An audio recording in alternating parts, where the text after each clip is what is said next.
right, Mac, it's time for the Week 11 recap. Are you ready? I am ready.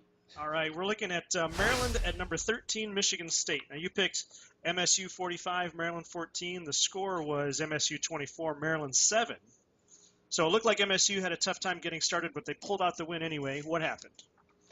Yeah, they had a tough time getting started. They had a tough time still going. The defense showed up real well. I think Maryland's offense is just a little bit too weak to really have pulled that upset. But MSU's offense gave them plenty of chances. It's kind of surprising this game wasn't even closer with the second and third string quarterbacks coming in for MSU.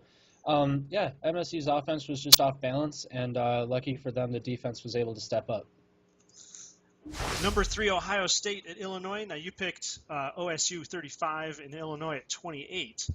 The score was Ohio State 28, Illinois 3. So OSU also had a tough time getting started this week, but they still pulled through with the win. What happened there? This kind of surprises me. I thought if anything were to go wrong with Ohio State for this game, it would be defensively, because Illinois does have a pretty decent offense when they want to be good. I kind of figured that with the possible upset of the number 3 team in the nation, maybe they'd be a little bit more motivated, but clearly not. Clearly on both sides of the ball, they just weren't up to snuff, and Ohio State did move slowly, but you can move slowly all you want as long as you get the W. It's still a W, so I think it was just a slow game on both sides, especially for one team than the other. And next week they get their first-string quarterback, right? OSU does? Mm-hmm. Now, that's JT Barrett. He played for this game, too. He did play for this game. All right. Yes. So Illinois needs one more game just to get a bowl bid. They've got Minnesota and Northwestern left. You think they can get a bowl game? Not likely. Minnesota's pretty tough. Northwestern's probably a little bit tougher even after coming off a win against Penn State, despite the fact that Illinois doesn't play them for another week or two. I don't think Illinois will become bowl eligible. I think these are two pretty close games, and I think they've got two pretty good chances. But these are two teams that know how to play in the fourth quarter, especially with what you saw with Minnesota against Ohio State and Northwestern against Penn State.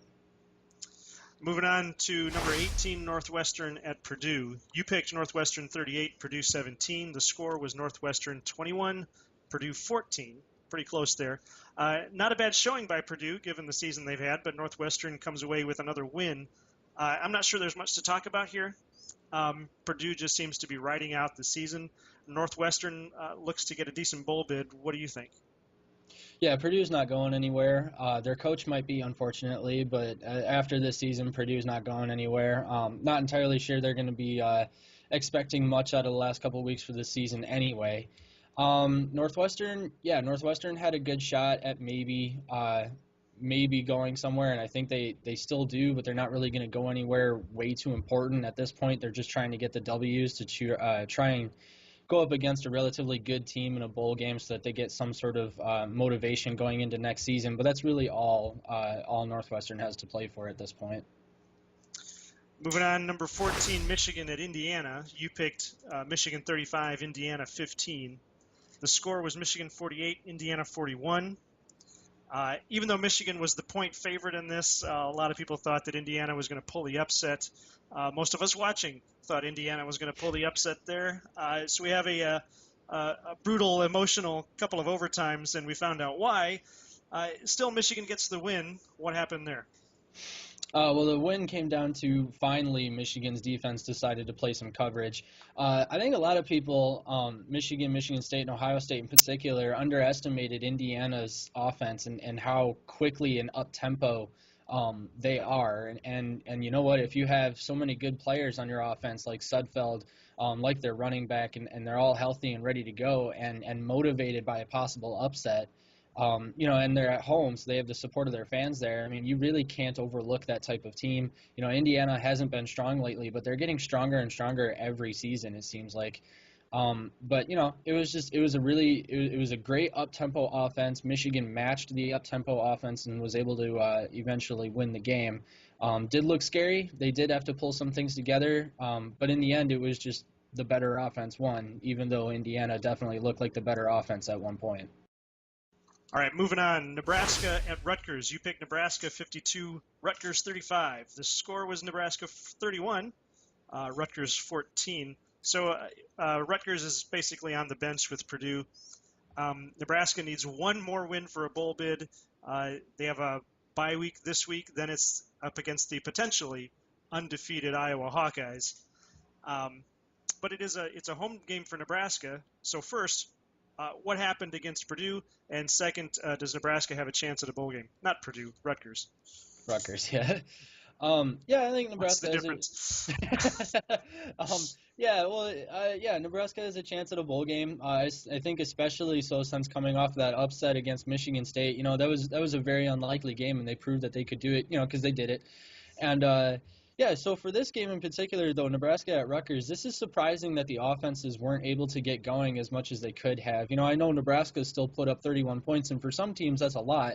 I know for the opposing team that was probably too many. But it is kind of surprising with two teams that are known more for their offense than their defense to not put up very many points at all, considering the numbers that they have been putting up. Nebraska does have a chance at a bowl game, though. You know, especially with this victory, especially with the victory against Michigan State. You know, it just shows that, you know, if any of their opponents really give them a hard time with the rest of the season, that Nebraska does have the ability to pull it out, especially in late fourth quarter situations. So, yeah, I think Nebraska has a shot at a bowl game. All right, moving on. Minnesota at number 5, Iowa. You picked Minnesota 14, Iowa 38. The score was Iowa 40. Really close on that one. Minnesota 35. Minnesota jumped up the points there. So now Minnesota has officially hired Tracy Claeys, but he is still looking for a win. So what happened there? Tracy Claeys is looking for a win, but man, he probably should have it already, especially with the way Minnesota has been playing against tough teams, Iowa, Ohio State, Michigan.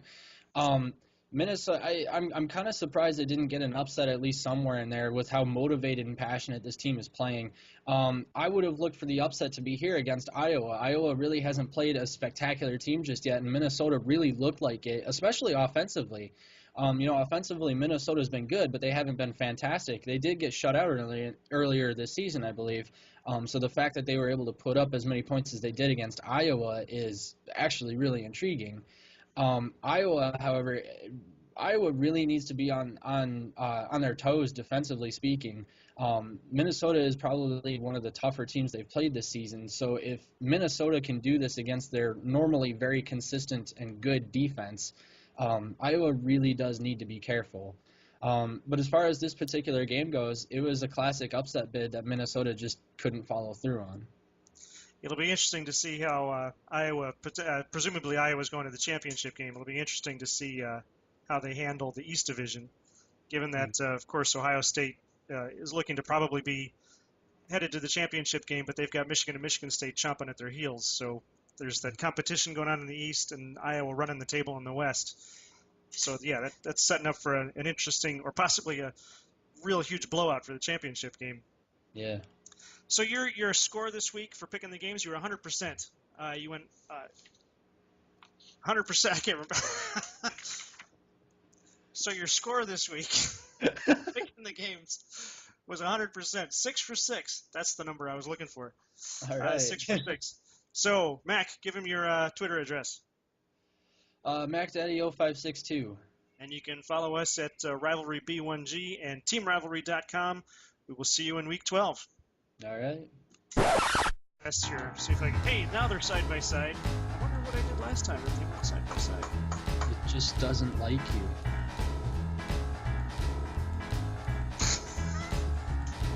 What?